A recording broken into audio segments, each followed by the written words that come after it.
à la une, les éleveurs français qui obtiennent gain de cause. Le Premier ministre Manuel Valls promet un plan d'aide de 3 milliards d'euros sur 3 ans. C'est notre rubrique Vue d'ici, vue d'ailleurs, préparée par Marie Valeret. Des tracteurs sur le périphérique parisien. L'image est rare pour la télévision belge.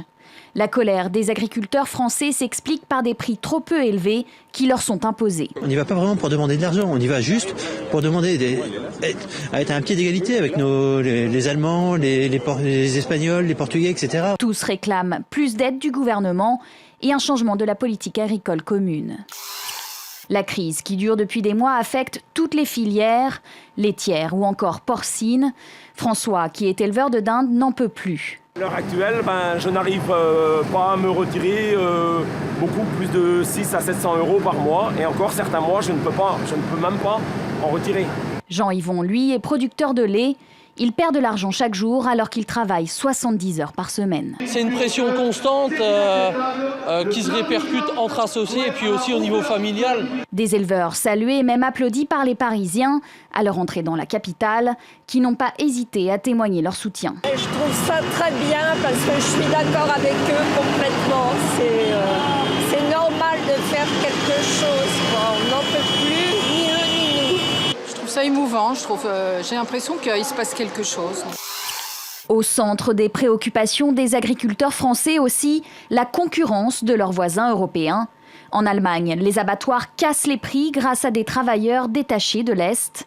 Dans ce centre d'abattage, presque tous les ouvriers viennent de Roumanie ou de Pologne. Sur la fiche de paye, il n'y a presque plus rien. Comment peut-on payer un loyer ici et envoyer de l'argent au pays? Employés en sous-traitance, ils sont payés 2 € de l'heure quand ils perçoivent leur salaire. Et c'est bien connu, la musique adoucit les mœurs. Ce n'est pas encore le cas chez les agriculteurs, mais cela fonctionne pour soigner les vignes. Malades à cause d'un champignon, ces pieds de vigne ont subi ce traitement pour le moins original. Michel était pourtant sceptique au départ. Je ne dis pas que la maladie est complètement éradiquée, simplement on voit bien qu'elle est freinée et qu'elle est pour le moment stoppée. En tout, 300 hectares de vignes sont ainsi stimulés en France. Le splendide Miss Hokusai est sur les écrans français depuis hier. Ce film d'animation raconte la vie méconnue d'une des filles du maître des estampes japonaises. Cette fille qui l'assista toute sa vie dans son travail, allant même parfois jusqu'à peindre à sa place sans en tirer la moindre reconnaissance. Stéphane Jarno, journaliste à Télérama, s'est rendu sur place au Japon. Il a rencontré l'équipe du film réalisé par le cinéaste japonais Keiichi Hara et il est notre invité. Bonsoir Stéphane Jarno, merci d'être avec nous et bienvenue. On va, avant de vous donner la parole, regarder sans plus attendre la bande-annonce de Miss Hokusai.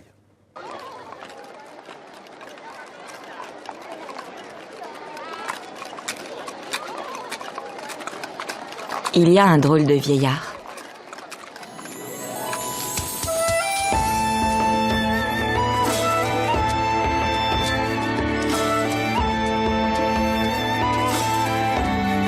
Tantôt, il dessine un bodhidharma géant sur une surface de 120 tatamis.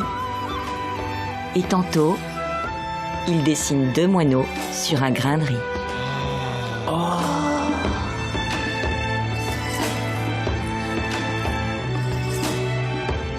Le nom de Tetsuzo ne vous dira peut-être rien, mais par contre, vous connaissez certainement Hokusai, le peintre, n'est-ce pas?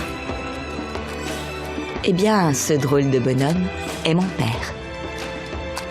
Tant que nous aurons tous les deux des pinceaux et des paires de baguettes, nous arriverons toujours à nous alimenter correctement.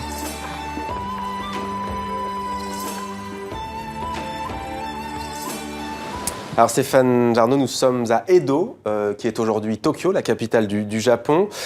Nous sommes au 19e siècle. À cette époque, que représente ce grand peintre Hokusai?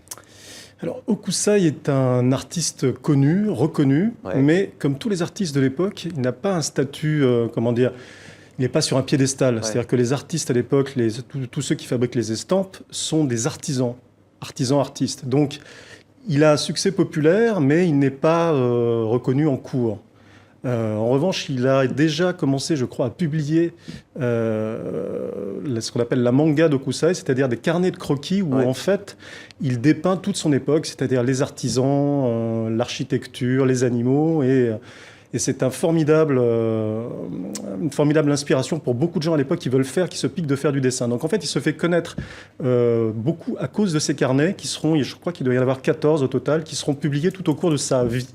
sa longue vie, puisque c'est aussi une raison de sa popularité et de sa notoriété, c'est qu'il a vécu 90 ans. Ouais. Il voulait vivre plus, hein, il le dit, il voulait vivre jusqu'à 100 ans, mais 90 ans, c'est déjà bien. Ouais. Alors c'est une véritable petite entreprise, ils travaillent tous les deux ensemble, ce père et sa fille. En quoi était-elle, au fond, son alter ego ? C'était son alter ego un peu caché, puisqu'en fait, le statut des femmes à l'époque au Japon n'était pas forcément très reconnu, très avancé. Donc en fait, elle travaillait un peu comme dans les ateliers de la Renaissance, en fait. Ils se divisaient le travail. Ça, on en est sûr aujourd'hui, parce que bon, pendant longtemps, elle a été gommée par l'histoire Ohei, donc la fille de Kusai. Mais on a retrouvé des correspondances, des lettres de Kusai, où il explique à des clients que de toute façon, ça sera lui ou sa fille qui fera le boulot. Ouais. Et que de toute façon, ça sera signé Okusai. Alors, c'était signé Okusai, ça sortait de la fabrique Okusai, parce que Okusai était connu, c'était une marque, et donc ça se vendait mieux.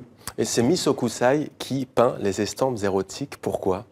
Elle était très douée, paraît-il, pour représenter les femmes, un peu dans toutes les positions, mais aussi pour les visages. Elle faisait de ce qu'on appelle le bijinga, c'est-à-dire des portraits de très jolies femmes, et elle pouvait également faire du shunga, le shunga étant ce qu'on appelle les estampes japonaises, les estampes galantes, quoi, ce qu'on voyait dans les maisons de plaisir, donc des estampes très explicites. Alors vous êtes allé à la rencontre, je le disais, de l'équipe du film au Japon.